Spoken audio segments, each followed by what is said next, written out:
सूरत Chennai expressway Bharat की सबसे बड़ी इंफ्रास्ट्रक्चर परियोजनाओं में से एक है, जो गुजरात के प्रमुख औद्योगिक शहर सूरत को तमिलनाडु की राजधानी चेन्नई से जोड़ेगी। यह 1271 किलोमीटर लंबा 6 लेन वाला एक्सेस कंट्रोल्ड हाईवे है, जो 6 राज्यों गुजरात, महाराष्ट्र, कर्नाटक, तेलंगाना, आंध्र प्रदेश और तमिलनाडु से होकर गुजरेगा। इस परियोजना का अनुमानित बजट 45,000 करोड़ रुपए है, जो मूल रूप से 50,000 करोड़ रुपए का था, लेकिन बाद में संशोधित किया गया। यह भारतमाला परियोजना के चरण का हिस्सा है, जिसका उद्देश्य देश के उत्तर और दक्षिणी हिस्सों के बीच व्यापार, उद्योग और पर्यटन को बढ़ावा देना है।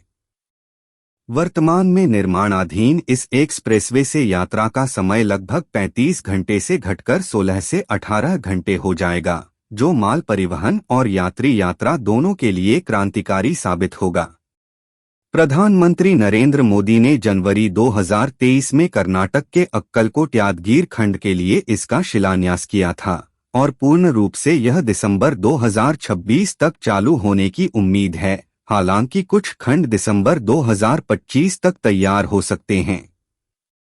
इस एक्सप्रेसवे की योजना 2021 में सड़क परिवहन एवं राजमार्ग मंत्रालय (MoRTH) द्वारा तैयार की गई थी, ताकि उत्तर भारत से दक्षिण भारत तक माल की तेज गति से ढुलाई सुनिश्चित हो सके। वर्तमान में सूरत और चेन्नई के बीच यात्रा के लिए यात्री और ट्रक चालकों को मुंबई, पुणे, हैदराबाद या बेंगलुरु जैसे व्यस्त शहरों से होकर गुजरना पड़ता है, जो समय और ईंधन दोनों की बर्बादी का कारण बनता है। यह नया मार्ग इन व्यस्त इलाकों को बाईपास करेगा, जिससे लगभग 300 किलोमीटर की दूरी कम हो जाएगी। एक्सप्रेसवे की डिजाइन स्पीड 120 किलोमीटर प्रति घंटा है और यह आंशिक रूप से ग्रीनफील्ड, नया निर्माण तथा ब्राउनफील्ड, मौजूदा सड़कों का उन्नयन पर आधारित है। कुल 14 पैकेजों में विभाजित यह परियोजना हाइब्रिड एन्युटी मॉडल (HAM) पर आधारित है, जहां NHAI निर्माण, संचालन और रखरखाव का जिम्मेदार है। उत्तरी खंड सूरत सोलापुर इकोनॉमिक कॉरिडोर 513 किलोमीटर पूरी तरह ग्रीनफील्ड है, जबकि दक्षिणी खंड सोलापुर चेन्नई 707 किलोमीटर मिश्रित है। मार्ग की बात करें तो यह सूरत से शुरू होकर गुजरात के कुछ हिस्सों से गुजरेगा, फिर महाराष्ट्र में नासिक, अहमदनगर, बार्शी, धाराशिव और सोलापुर जैसे शहरों को छुएगा। महाराष्ट्र कर्नाटक सीमा पर अक्कलकोट से प्रवेश करते हुए कर्नाटक के कलबुर्गी, गुलबर्गा, यादगीर और रायचूर जिलों से होकर तेलंगाना के महबूबनगर पहुंचेगा। इसके बाद आंध्र प्रदेश के कुर्नूल, कडप्पा, राजमपेट और तिरुपति से गुजरते हुए तमिलनाडु के चेन्नई तक पहुंचेगा। राज्यवार लंबाई का अनुमान इस प्रकार है: गुजरात और महाराष्ट्र मिलाकर लगभग 513 किलोमीटर, कर्नाटक में करीब 136 किलोमीटर, अक्कलकोट यादगीर सहित तेलंगाना में 100 किलोमीटर से अधिक, आंध्र प्रदेश में 200 किलोमीटर के आसपास और तमिलनाडु में शेष हिस्सा। यह मार्ग पश्चिमी घाट के पार से होकर गुजरेगा, जो प्राकृतिक सुंदरता को बढ़ाएगा लेकिन पर्यावरणीय चुनौतियां भी पैदा करेगा। प्रमुख शहरों जैसे तिरुपति, जो धार्मिक पर्यटन का केंद्र है, कुर्नूल औद्योगिक हब और सोलापुर कपड़ा उद्योग को जोड़कर यह आर्थिक एकीकरण को मजबूत करेगा। निर्माण प्रगति के संदर्भ में कर्नाटक का अक्कलकोट यादगीर खंड सबसे आगे है। यह 136.5 किलोमीटर लंबा है, जो 2 पैकेजों में विभाजित है। पहला 71 किलोमीटर का PNC इंफ्राटेक द्वारा और दूसरा 65.5 किलोमीटर का दिलीप बिल्डकॉन लिमिटेड द्वारा। जनवरी 2023 से निर्माण शुरू होने के बाद यह खंड दिसंबर 2025 तक पूरा हो जाएगा, जो निर्धारित समय से 1 वर्ष पहले है। इसी तरह पैकेज 4 बासवंतपुर से सिंगनोड़ी 40.6 किलोमीटर मोंटे कार्लो लिमिटेड द्वारा लगभग पूरा हो चुका है, जहां सड़क, फर्नीचर, साइनेज और वृक्षारोपण का काम चल रहा है। तेलंगाना में Megha engineering and infrastructure limited (MEL) 2 पैकेजों पर काम कर रही है।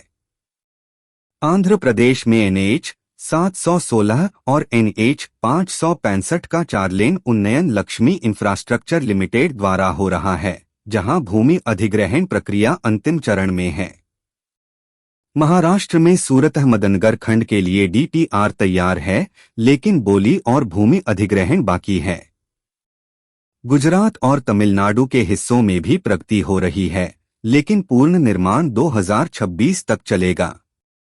नवंबर 2025 तक कुल 30% से अधिक काम पूरा हो चुका है और NHAI ने पर्यावरणीय मंजूरी के लिए विशेष प्रयास किए हैं। इस परियोजना के फायदे अनेक हैं। सबसे बड़ा लाभ व्यापार और लॉजिस्टिक्स में होगा। सूरत, जो हीरा और कपड़ा उद्योग का केंद्र है, से चेन्नई, जो IT और ऑटोमोबाइल हब है, के बीच माल ढुलाई तेज होगी, जिससे निर्यात बढ़ेगा और आयात पर निर्भरता कम होगी। यात्रा समय में 17 घंटे की कमी से ईंधन बचत होगी, जो पर्यावरण के लिए भी सकारात्मक है। पर्यटन को बढ़ावा मिलेगा, खासकर पश्चिमी घाट के इलाकों में, जहां तिरुपति मंदिर और कर्नाटक के ग्रामीण क्षेत्र पर्यटकों को आकर्षित करेंगे। स्थानीय अर्थव्यवस्था मजबूत होगी, क्योंकि एक्सप्रेसवे के किनारे औद्योगिक कॉरिडोर विकसित होंगे। मध्य महाराष्ट्र, केंद्रीय कर्नाटक और पश्चिमी आंध्र प्रदेश जैसे पिछड़े क्षेत्रों में रोजगार सृजन होगा, जो कृषि, उद्योग और सेवा क्षेत्रों को प्रोत्साहित करेगा। रियल एस्टेट में भी उछाल आएगा। एक्सप्रेसवे के आसपास भूमि मूल्य 20 से 30% बढ़ सकते हैं, जिससे नए शहर और लॉजिस्टिक्स हब उभरेंगे। यह परियोजना भारत को वैश्विक विनिर्माण हब बनाने में मदद करेगी, क्योंकि यह उत्तर दक्षिण व्यापारिक चैनल को मजबूत करेगी। इसके अलावा आधुनिक सुविधाएं जैसे इंटरचेंज, सर्विस रोड, वाहन चार्जिंग स्टेशन और ग्रीन बफर जोन इसे सुरक्षित और पर्यावरण अनुकूल बनाएंगे। हालांकि चुनौतियां भी कम नहीं हैं।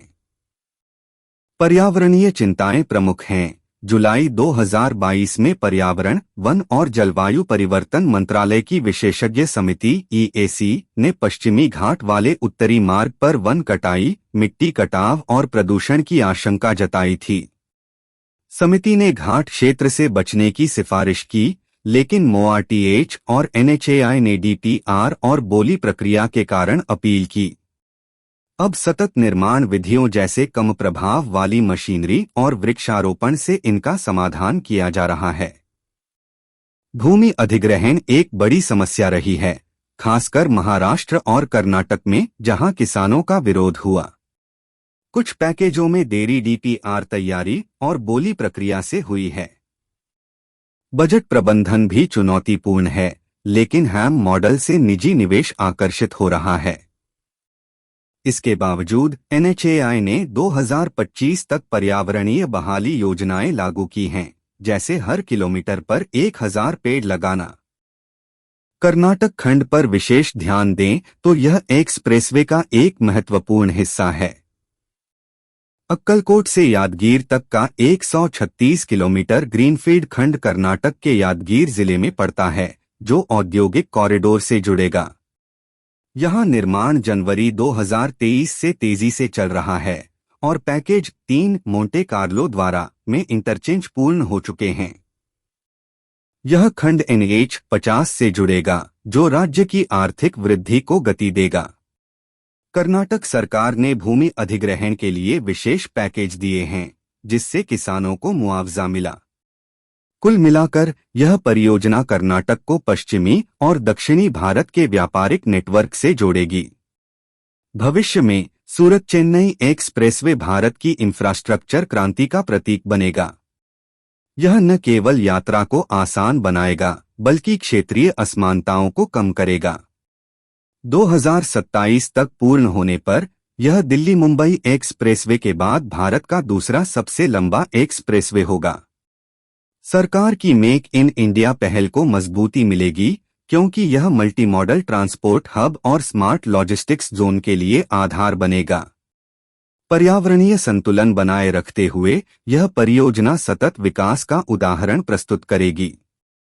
अंततः सूरत चेन्नई एक्सप्रेसवे एक नई आर्थिक धमनी की तरह काम करेगा, जो लाखों लोगों के जीवन को बदल देगी।